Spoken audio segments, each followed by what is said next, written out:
More housing development is on the way for a stretch along Highway 102 and the Sandy Lake area of Halifax. These two areas can create, almost 20,000 new residential units. The Highway 102 West corridor runs from Lacewood Drive to Carney Lake Road.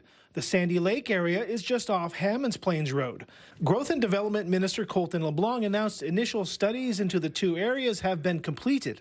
Some of our housing initiatives are in the shorter term, and others take longer. So what we'll see here is over 5, 10, 15 years, a controlled growth of housing in these two areas. Both sites were identified for potential development back in 2006. Halifax Mayor Andy Fillmore says surrounding infrastructure needs to be upgraded to accommodate the proposed population growth in the area. When we create a special planning area, something called a secondary planning process is triggered. That's a detailed look at whether or not the transportation and transit infrastructure is adequate or what additional will be needed. Professor Hassan Habib recommends any infrastructure upgrades be developed at the same time as the housing project.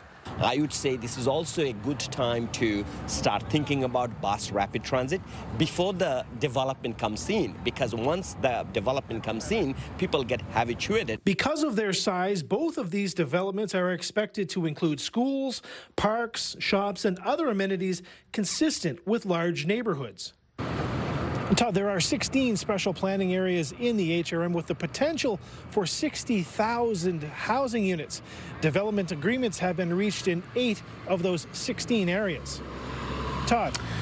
All right, John McGinnis in downtown Halifax for us this evening.